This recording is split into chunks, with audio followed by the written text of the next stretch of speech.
sejam bem-vindos para a gente poder trocar ideia. Eu, sinceramente, tava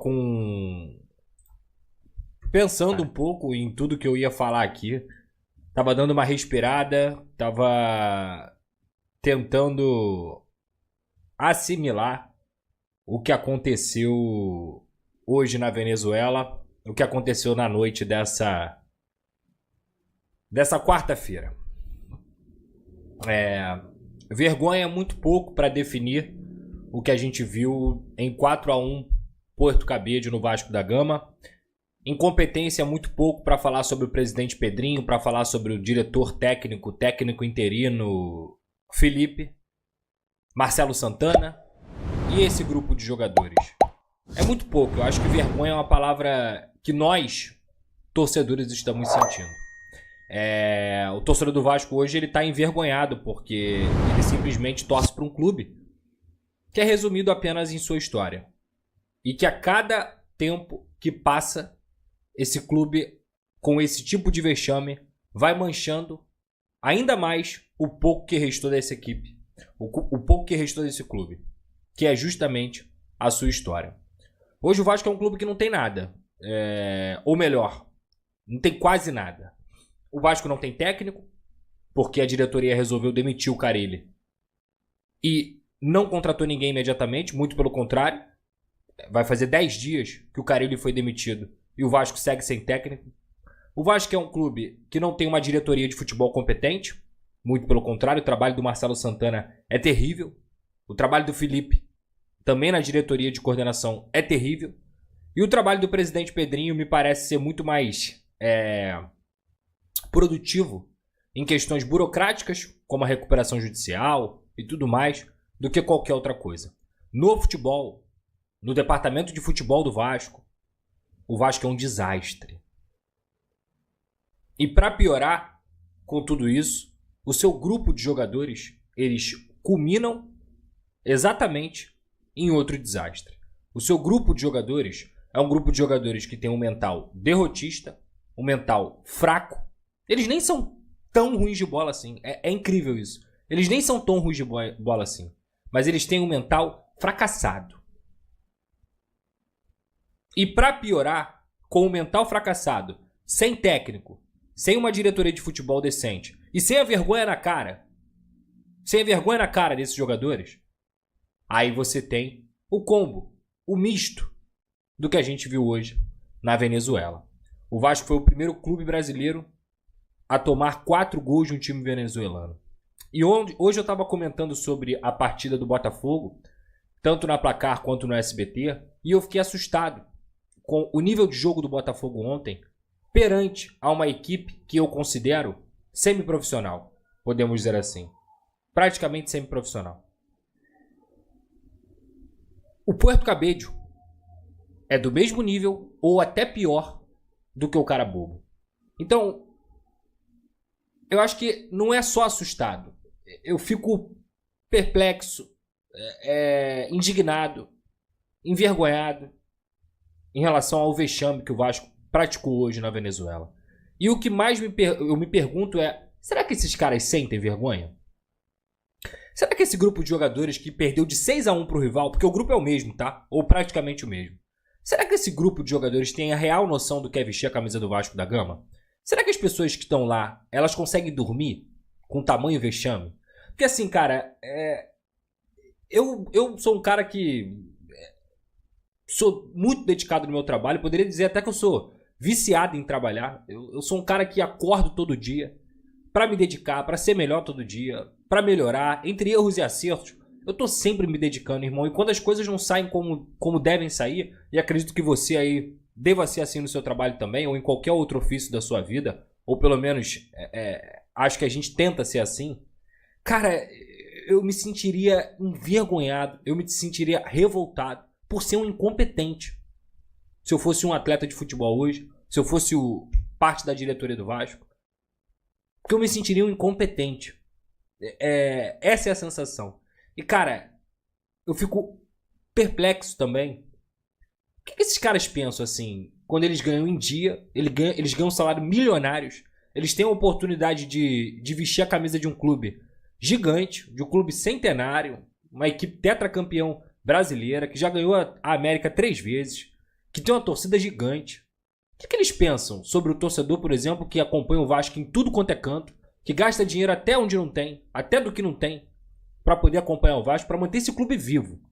Sim, é para manter esse clube vivo. Porque o torcedor do Vasco, qual é a função do torcedor do Vasco hoje? Geralmente a função de qualquer torcedor é torcer. Você chora, você ganha, você perde, isso faz parte.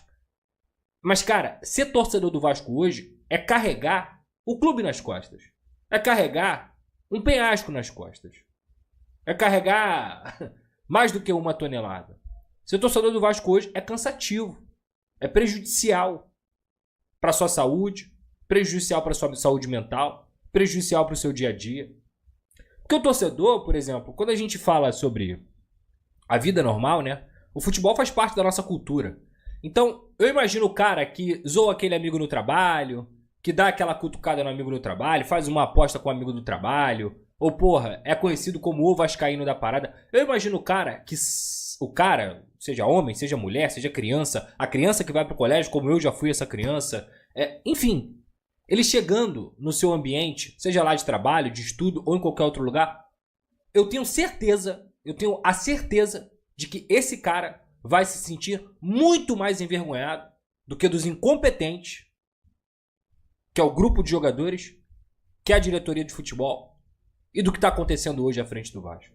Eu tenho certeza que o torcedor ele vai ficar muito mais envergonhado, muito mais chateado, muito mais sentido do que esses caras que estão lá. Porque assim, a entrevista do Verratti era só mais uma entrevista em que ele sente vergonha do que foi colocado em campo. E o Verratti ainda tem crédito, porque ele talvez seja um dos 2, 3, 4 no máximo jogadores que você vê que se dedica em campo, que dá vida em campo, que corre, que briga, que luta. Cara, tem outros assim que o negócio é muito assustador.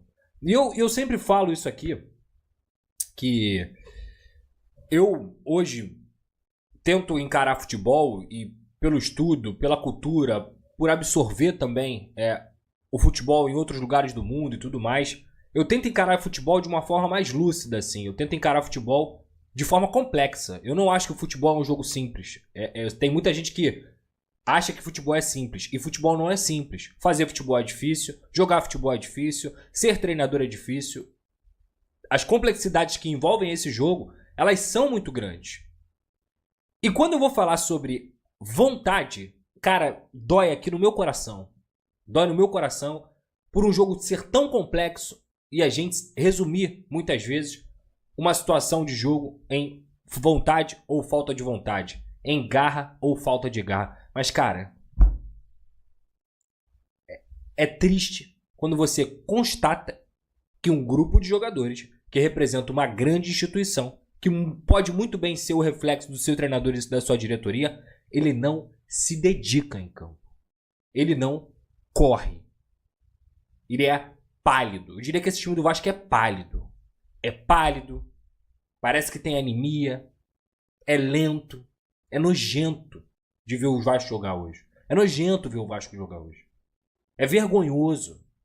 Porque, repito, esse time não tem nada. Absolutamente nada. É até complicado eu falar de A, B, C, D. Quando a gente faz análise aqui sobre os jogos, eu tento sempre aqui trazer primeiro tempo, segundo tempo, mais a coletiva e tudo mais. Vocês sabem o roteiro da minha live. Hoje o roteiro da minha live, ele não vai ser esse. Ele vai ser principalmente para escancarar a vergonha, a incompetência que eles estão conduzindo o departamento de futebol do Vasco. São 10 dias praticamente sem treinador. E eu me sinto muito confortável quando tinha muita gente que me acusava. Ah, tá defendendo o treinador. Tá defendendo o treinador. Não. Eu não tô defendendo o treinador. É porque eu sei a capacidade que o Vasco tem de se enfiar em um buraco. E ele é grande. E eu sei a capacidade desse grupo ou não. Diferentemente do presidente, que para mim, infelizmente, deu uma declaração completamente equivocada, Esse time não é de G8 de Campeonato Brasileiro.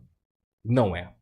Talvez o Vasco hoje, em bola jogada, não vou nem falar de elenco, em bola jogada, ele esteja entre os 3 piores do país. Não tenho dúvida, sim. Não tenho dúvida. Coloco o Sport ali também e o Santos. A gente pode colocar aí nessa prateleira de times que não jogam absolutamente nada. E olha que o Sport ainda dá algumas mostras maiores, mas os resultados eles são reflexo disso também. Então, o Carille era um problema? Poderia ser. O Carille era o único problema? Definitivamente não. E quando você demite um treinador que joga feio, tomava muito gol e tudo mais, você perde o quê? Um treinador de futebol. Então você perdeu o técnico. O calendário do futebol brasileiro, como eu alertei diversas vezes, não dá tempo de treinar. O Felipe, com todo o respeito que eu tenho a você, repito, meu ídolo pessoal, Felipe, eu tinha prazer, amor de te ver jogar. Você jogava muita bola, mas muita bola. Assim, assustador. Você jogava mais do que todos esses jogadores ao quadrado. Pode pegar todos aí, todos. Junta todos, não davam o que foi o Felipe como jogador de futebol. Mas Felipe, talvez você não seja técnico, cara. E o seu trabalho à frente da coordenação técnica do Vasco é muito ruim, Felipe. O primeiro tempo do Vasco foi um vexame. O Vasco poderia... Foi 4-1, né? O primeiro tempo poderia estar 4-1. Porto Cabedelo. O Léo Jardim, que é um dos únicos também que se salvam, ele estava, inclusive, lá mais uma vez, para evitar 2, 3 gols do Porto Cabedelo. Fáceis. Gols fáceis. O gol que o Vasco fez é um gol, assim, que não é construído para nada. Não tem nenhuma construção ali. É uma bola jogada na área que o João Vitor cabeceia de uma forma milagrosa e acerta. De resto, o Vasco não jogou absolutamente nada. Nada. E sabe o que mais uma vez fez parte do roteiro do jogo do Vasco hoje? Adivinha. Olha, gente, quando eu falo isso aqui é porque como me dói falar que eu avisei, os pontos que a gente citou aqui, tá tudo acontecendo. O roteiro tá acontecendo. Vai demitir o Carille? Ok, vocês querem demitir o Carille? Demite o Carille tem. Então, mas quem vem? Quem é que vem? Quem vai assumir o Vasco? Ah, o Fernando Diniz. Até nisso, a diretoria é lenta. Tá arriscado. Se não correr, se não atender às exigências do Diniz, perdeu o Diniz. E aí quem vem? Tá. Me fala, quem vem? Porque se não atender às exigências que são grandes do Diniz, vai ficar sem técnico. É o Felipe que vai ser o técnico do Vasco. O cara que perdeu pela primeira vez na história para um time venezuelano, na história de um clube brasileiro, de 4. É sério? E o outro ponto que eu vou falar aqui, tá? Jogadores, nunca tirem a responsabilidade dos atletas. Gente, alguém viu? Primeiro, o lateral que o Paulo Henrique cobrou, mas eu vou relevar isso. Alguém viu a forma como o Cocão recebeu a bola no lance que originou o pênalti do Porto Cabedelo? Cara, assim, o mapeamento de campo dele. O que é mapeamento de campo? É você fazer isso aqui, ó. Antes de você receber a bola, eu expliquei isso aqui na última live, mas eu vou explicar de novo.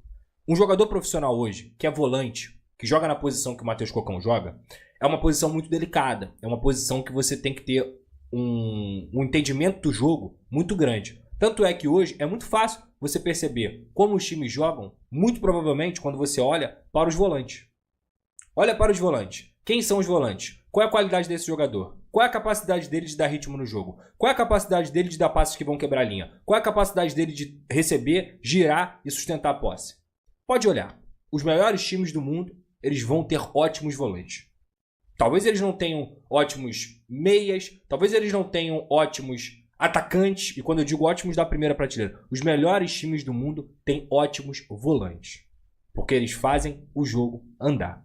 Há quanto tempo, Senhor Jesus, eu falo aqui nessa live, que o Hugo Moura e o Cocão não podem jogar juntos. Eles não podem jogar juntos, porque eles são jogadores que se anulam além deles serem limitadíssimos com a bola no pé, eles se anulam. São dois jogadores que têm medo da bola. O Hugo até um pouco menos. O Cocão tem medo de jogar. O volante que tem medo de jogar. O volante que não faz isso aqui, ó. Ó, quando eu falei de mapeamento, sabe o que é isso aqui, ó? Ó.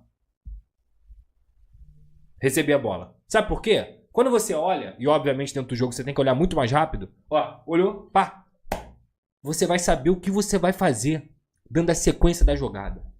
Você vai saber exatamente para onde você vai ou não. Os grandes meio-campistas, eles se diferenciam por isso. E eu não quero que o Cocão seja um grande meio-campista. Pedrosa, você tá cobrando ele, pedindo para ele ser o chave. Não.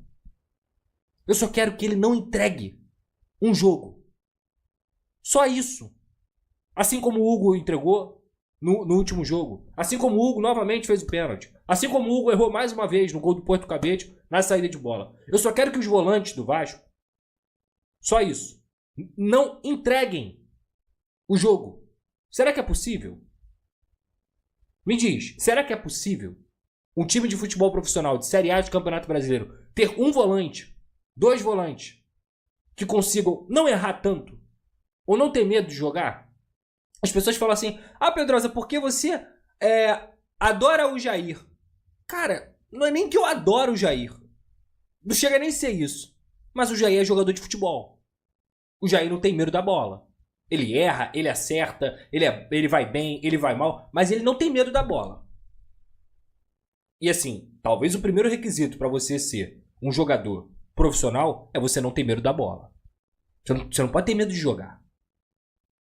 Não pode. Entendeu? Não pode. Se você tiver medo de jogar, você não pode ser jogador profissional. Sabe por quê, gente? Um time com tanto jogador, e principalmente um volante, ou dois volantes, que tem medo de jogar, eles prejudicam o andamento de um time inteiro. O Tietê é outro. É outro, com todo respeito, Tietê. Tua carreira é foda. No Vasco, não chegou ainda. No Vasco, não jogou ainda.